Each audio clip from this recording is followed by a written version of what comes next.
Christian missionaries like Jews for Jesus claim that Jesus is the Jewish Messiah. Why has Judaism rejected this assertion for 2,000 years? The concept of the Messiah has its foundation in our Jewish Bible, the Tanakh, which clearly teaches that all of the following criteria must be fulfilled before any person can be acknowledged as the Messiah. Number one, when the Messiah is reigning as King of Israel, the Jewish people will be ingathered from their 2,000-year exile and will return to Israel, their homeland. However, Jesus never reigned as king, and the Jewish people have not yet all returned to live in their promised homeland of Israel. Number two, the Holy Temple in Jerusalem will be rebuilt. Actually, the temple was still standing in Jesus' day. It was destroyed 38 years after Jesus' crucifixion, and it has not yet been rebuilt. Number three, there will be worldwide peace, universal disarmament, and a complete end to war. Yet since the advent of Christianity, wars have increased dramatically in the world. Some of them were actually fought in the name of Jesus. Number four, the Messiah will reign as king at a time when all the Jewish people will embrace the Torah and observe God's commandments. Sadly, today all Jews are not yet following all the commandments of the Torah.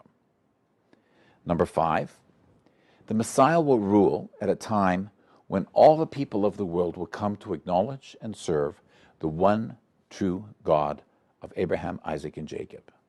This as well has not yet taken place, and we await its fulfillment. And number six, the Messiah must be a member of the tribe of Judah and a direct descendant of King David and King Solomon. Genealogy in the Bible is only passed down from father to son. There is no evidence that Jesus really had this pedigree, and the Christian Bible actually claims that he did not have a birth father from the tribe of Judah descending from David and Solomon. All of these criteria for the Messiah are found in numerous places in the Jewish Bible. One foundational example is in the book of Ezekiel, chapter 37, verses 24 through 28. And my servant David will be king over them, and they will all have one shepherd, and they will walk in my ordinances and keep my statutes and observe them, and they shall live on the land that I gave to Jacob my servant, in which your fathers have lived. And they shall live there, they and their children and their children's children, forever. And my servant David will be their prince forever.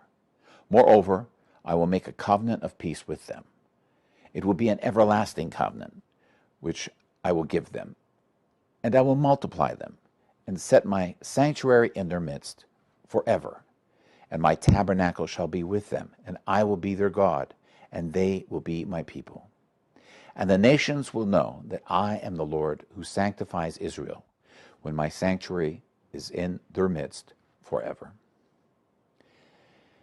Anyone can claim to be the Messiah, or a group of people can claim that someone is the Messiah. However, if that person fails to fulfill all the criteria found in the Jewish Bible, he cannot be the Messiah. According to the Christian scriptures, Jesus seems to have understood this. As he was being crucified by the Romans, he cried out, my God, why have you forsaken me?" In order to deal with Jesus' failure to fulfill the biblical messianic prophecies, missionaries argue that he will accomplish them when he returns in the future. It is important to understand that this doctrine of a second coming is an admission that Jesus did not fulfill the messianic criteria. This rationalization for his failure certainly provides no reason for accepting him as the Messiah today.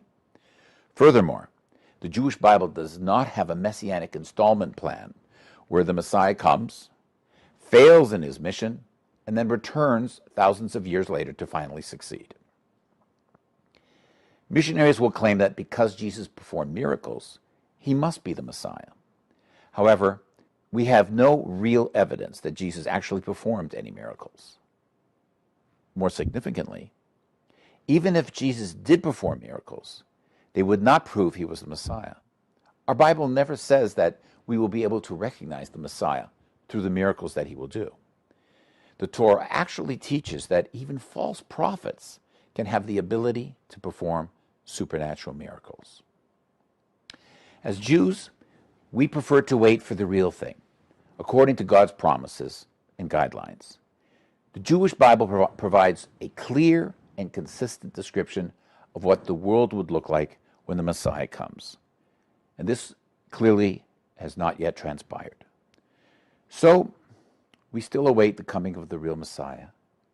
May he and a true utopian world come soon.